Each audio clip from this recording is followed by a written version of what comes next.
It does. I mean, you saw what they did today. We saw what they did at New Hampshire. You saw what they did today. I mean, where'd Blaney start? 30th? 31st. Honestly, I thought it was impossible to win this race from 31st, and yet he drove right up through the field. It didn't do it immediately, right? It took long runs. It took pit stops. It took, some gambles on some strategy, but they put themselves in position, and I really didn't think that. First, I thought the 22, kind of had the magic there early on when he was making some gains. I was like, oh, boy, 22 is going to go up there and take this thing and go battle for it again. But then you started really seeing there was one long run there, and you saw Blaney just and we were chatting among ourselves going, oh, 12 just showed up. And once he got the lead, I thought, man, I don't know how we're going to get away from him. So they've carried that on into Phoenix, right, and won championships last few years. So I think that it is wide open, and with our improvements, I that we've manned the shorter tracks, I feel like it gives us even more confidence next week. Dustin Long, NBC Sports. Jeff, for an organization built on wins and championships, for the last championship to have been 2021, how long is that within the halls of Hendrick Motorsports? Well, I mean, these days with this format, and maybe this changes next year probably, but when you just make it to the Final Four, it's sort of like a championship. It comes down to, ultimately one team and driver is holding up the trophy, but just making it into that Final Four is such a huge accomplishment that I think, we've kind of been measuring our abilities and success on that and hanging it on that a little bit more than just ultimately what happens in one race at the end of the season, which is another reason why to change the format. So I think, we probably haven't been counting the days and the years quite as much as maybe some others have, but to legitimate, in our minds, we've also had two there, but it's usually been like with an owner and then, with a driver. So this really is a huge accomplishment, and just to be there, to get this far in the season, have two going for the championship. But we want it bad. If we're in it and we've got a shot at it, we want to come away with it. Also, Cliff has talked a couple different times the last few weeks. It's just, he says at some point he wants to tell the full story of the five crew and what they have gone through off the track as much as on, and just the personal, some of the losses and some of the challenges the individuals in that team and others have faced. And I'm sure you've seen a lot of that and experienced a lot of that. How has that team stayed together? How has that maybe challenged Cliff in a way to be a different leader, and just how this group has overcome some of the personal things that life happens at times?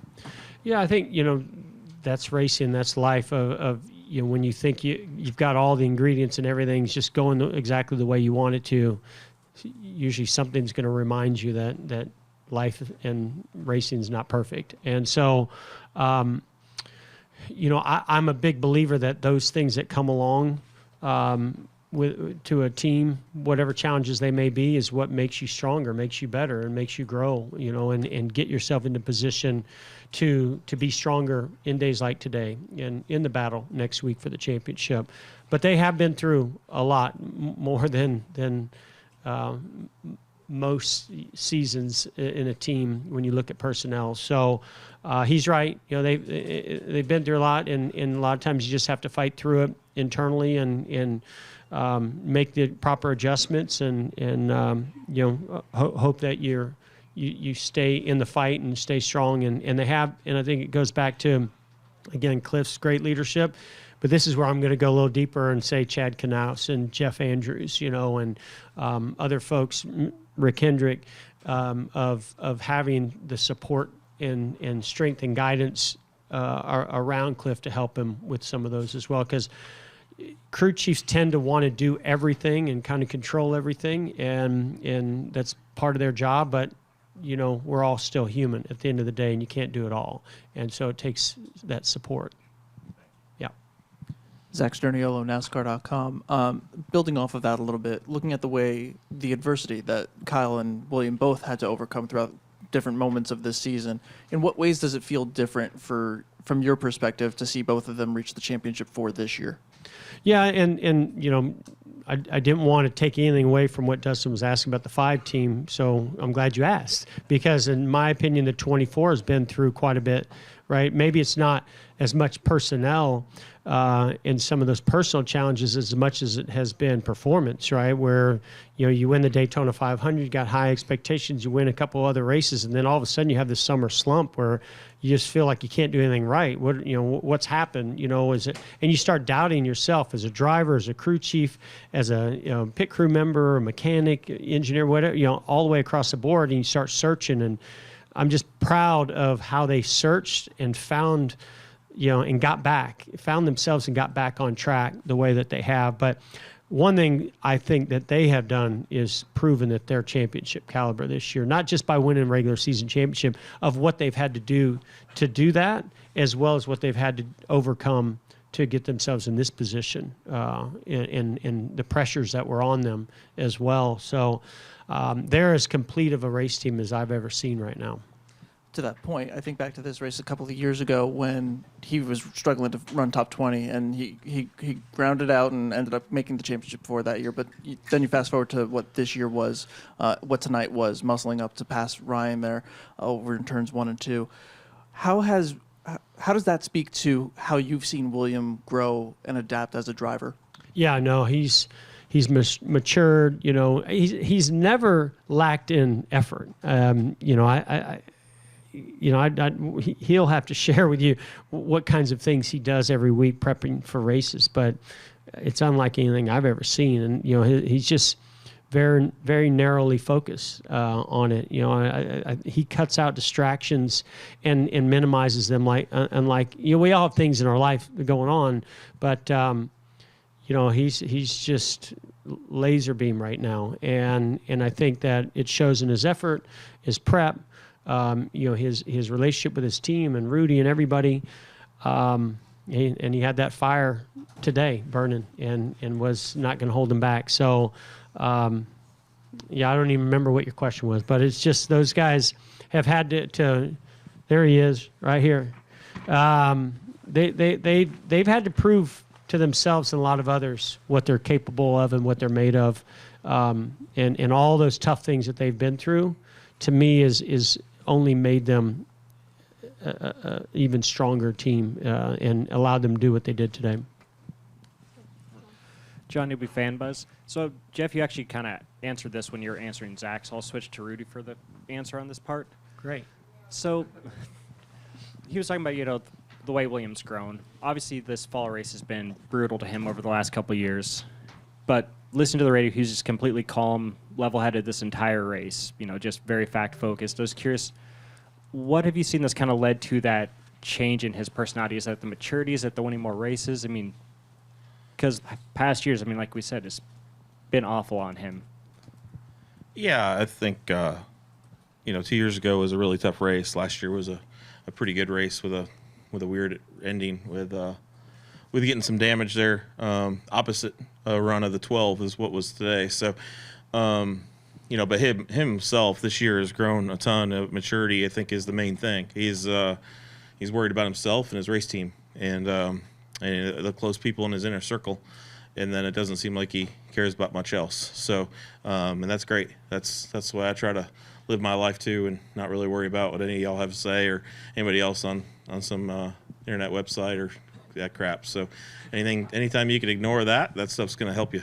Don't take that personal. Nobody take that personal in here. All right. I think Mark had a question and Deb had a question as well. Mark Garrow, PRN. Jeff, just wondering how you feel about the fact that this feels like a heavyweight fight, right? You got two Hendrick cars. Feels like one of these, you know, Las Vegas, you know, world heavyweight unification kind of title fights going into Phoenix. How do you feel about that? Yeah, no, I totally agree. I mean, we have a tremendous amount of respect for one another. We've battled through some big events and championships, in the past, and it's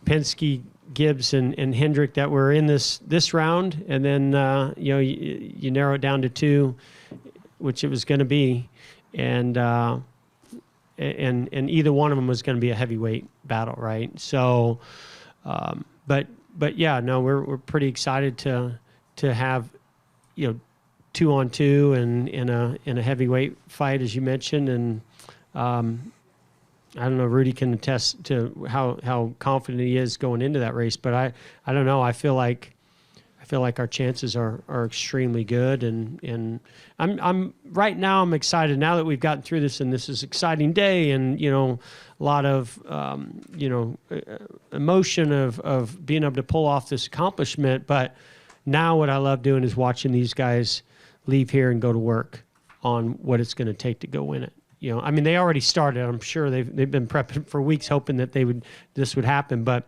now it's like that all the details that come along with what happens from now until next Sunday. That's what I love watching these guys do, because they do it so well. And I'm sure, the Gibbs folks, do a lot of the same things. It's why they're as successful as they are, and I think it's what makes us as good as we are. What's different about prepping a car for a championship?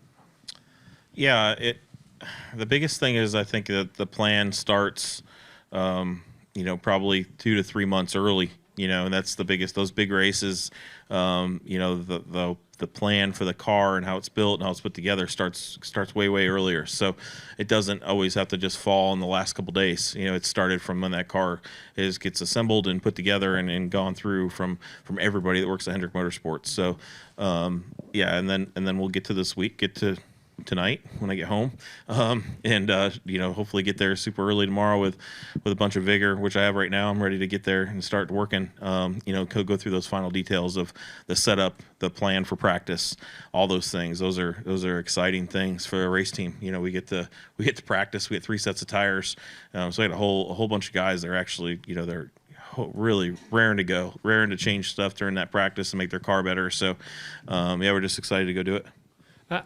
If you don't mind, I think it's just kind of interesting because this just happened. We were just talking about this. I literally I think Dave would be fine if I won't share word for word, but Dave Alpern just sent me a text, how honored they are to go battle with us next week. And he just beat me to the punch, right? I would have done the same thing.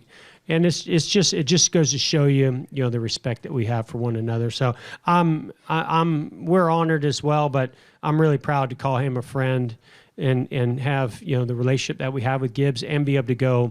And next week we're going to be fierce competitors. Off the track we say we're teammates, but on the track we're fierce competitors. And so I just thought that was interesting that just popped up. Deb Williams with Auto Week. And Jeff, I'm actually kind of going to build on that a little bit. Decades ago, excuse me, you were just starting out with Hendrick when Rick was helping Joe Gibbs come into this sport and helping him build that team. Now, the two teams that Rick really kind of built are going for the championship. So what does that mean to you now? Is like the proud father with the son, or is it like, yeah, we got to beat you because we've done this, or what is the emotion there?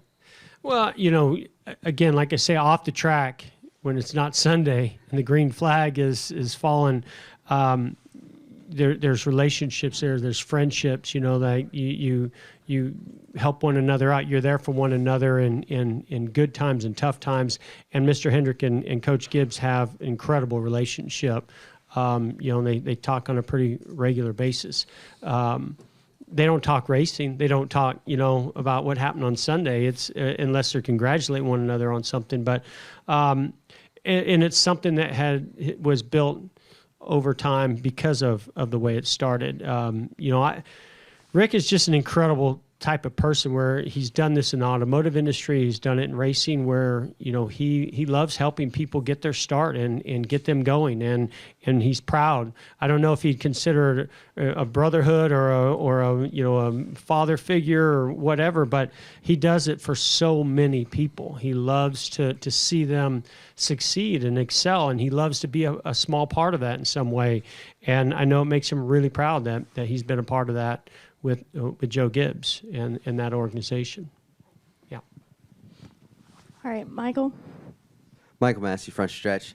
Jeff, Byron had the race under control. Then the caution comes out for a Spire car getting into another Spire car. You guys have the Spire affiliation. Was there any thought of like, come on, guys, let's keep it clean here? You mean the third time the 77 was in an incident?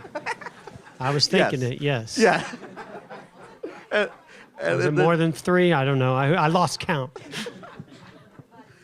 I think, listen, I'm just far enough removed. Rudy, I can't imagine what he's going through, right, in the crew chiefs. But and I know that, for those of us that have been in these meetings, we're all thinking, wow, that Monday morning meeting is going to be a tough one over there at Spire, because there's a lot of contact, not just with their current drivers, but one of their future drivers too. So, yeah, I'll end it at that. Well, just what were the nerves for both of you guys? What were the nerves there on that final restart, given you guys have seen what can happen on a late restart here at Martinsville?